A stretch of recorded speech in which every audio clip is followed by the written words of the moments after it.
Tribe concepts వారి కుంకుమాది తైలం స్వచ్ఛమైన కుంకుమ, హరిద్ర మరియు మంచిష్టాను కలిగి ఉన్న ఇది చురుకైన మరకలను తొలగించి మృదువైన చర్మాన్ని తెస్తుంది. కొనండి ది ట్రైబ్ కాన్సెప్ట్స్ వారి 24 క్యారెట్ కుంకుమాది తైలంను. సినిమాలో ఒక గ్రేట్ యాక్టర్తో వర్క్ చేస్తే నీకు ఎట్లా అనిపించింది? నాకు ఆయన కామెడీ టైమింగ్ చాలా నచ్చింది. నా గురించేగా? అవును, మీ గురించి. కమల్ అంటే ఏమన్నా బాధపడదాం అనుకున్నాను ఇప్పుడే. అర్థమైందండి. చెప్పు మీ కామెడీ టైమింగ్ అండ్ నేను స్టేజ్ మీద యాక్చువల్లీ చెప్తాను, మీ యొక్క క్యారెక్టరిస్టిక్ నాకు చాలా ఇష్టం. ఎప్పుడు చెప్పావు? చెప్తానండి, చెప్తానన్నా. ఇప్పుడు పేపర్ లీక్ చేయకు, అప్పుడు చెప్పు. అది కాదు, ఇంకొకటి మెయిన్ క్వశ్చన్. అప్పుడు ఎప్పుడో మరి జై చిరంజీవి టైంలో అంకుల్ నేను తీసుకోలేదని అప్పుడు ఏదో మంచి కసి మీద పెట్టుకుని సినిమాలో హీరోయిన్ గా చేసామంటగా తెలిసింది. సో జై చిరంజీవి సినిమాలో ఆ చైల్డ్ క్యారెక్టర్ ఉంటది కదా, సో చైల్డ్ ఆర్టిస్ట్ క్యారెక్టర్, దాని ఆడిషన్ కి తన్వి గారు వెళ్ళడం జరిగిందంట. సో మా విజయ్ భాస్కర్ గారు ఎందుకో మరి సెలెక్ట్ చేయలేదు. సో మొత్తానికి పంతం పట్టి ఈ సినిమాలో ఏకంగా హీరోయిన్ అయిపోయింది. Hearty congratulations. థ్యాంక్ యూ అండి. సో ఎలా అనిపించింది అప్పుడు క్యాన్సిల్ అయిపోయి ఇప్పుడు సెలెక్ట్ అవ్వడం? ఐ థింక్ సో ఫస్ట్ ఏం జరిగింది ఆ రోజు? వన్ వర్డ్ ఆన్సర్ చెప్పకు, కొంచెం ఎలాబరేట్ చేయండి. సో అప్పుడు నాకు 4 సంవత్సరాలు అలా నేను మా డాడీతో సెట్కి వెళ్ళినప్పుడు సార్కి నచ్చితే ఆడిషన్ అంతా ఫోటోషూట్ అంతా చేయించారు. నాకు ఫోటోషూట్ అక్కడక్కడ గుర్తుంది, కానీ తర్వాత ఏమైంది అని డాడీని అడిగితే డాడీ ఏం చెప్పలేదు. అంటే అండ్ దెన్ నాకు సార్ మీద అలా ఏం లేదు. నేను యాక్చువల్లీ అప్పుడు చిన్నపిల్లని కదా, నేను పాప మా చిన్న పిల్లని అనుకున్నాను. అప్పుడు 4 years ఏంట్రా? 4 years ఏంటి అప్పుడు ఆ టైంకి? కానీ I think this was meant to be God's plan. I'm grateful for it. That's so lovely. Thank you so much. And మీ క్వశ్చన్స్ అయిపోయాయి కదా? ఏంటి మా మాయగారిని అడగద్దా? ఓకే సార్, మీరు అలా వెళ్ళిపోతే కష్టం, మీరు ఒకసారి ఇక్కడ కూర్చుంటే బెటర్.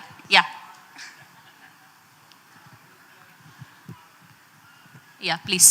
నేను కొంచెం దూరంగా అడుగుతాను.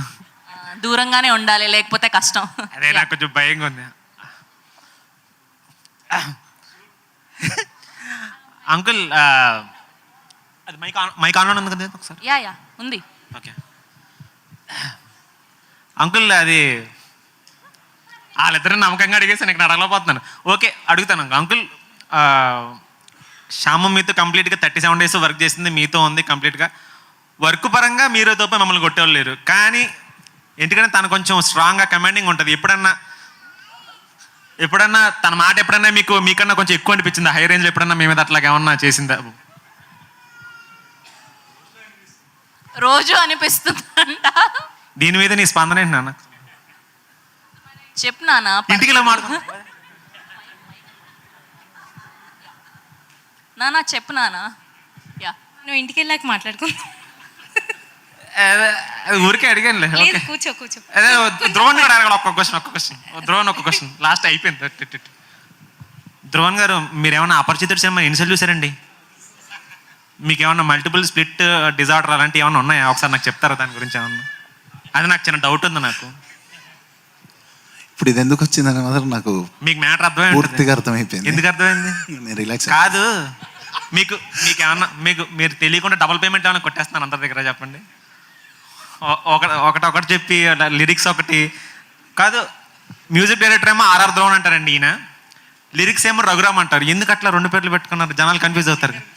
సింగర్ ఏమో ఇంకోటి మళ్ళీ పెడతారు. ఎందుకు అట్లా? సింగర్ కూడా ఆర్ఆర్ ధ్రువనే.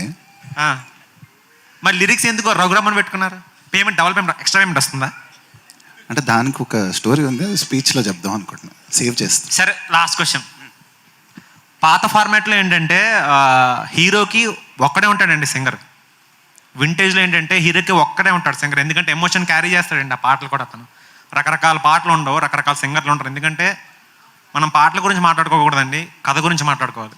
సో ఇందులో ఏంటంటే ఎవ్రీ సాంగ్ ధ్రువనే పాడాడు హీరోకి. అంటే ఎమోషన్ కూడా పాటల ద్వారా కూడా క్యారీ అయింది మూవీలో. సో అది ఆ వింటేజ్ లుక్ని మీరు ఈ సినిమాకి తెద్దాం అనుకుని ఇట్లా మొత్తం 6 పాటలు మీరే పాడారా, లేకపోతే ఏది మా మావయ్య గారి ప్లాన్? ఇది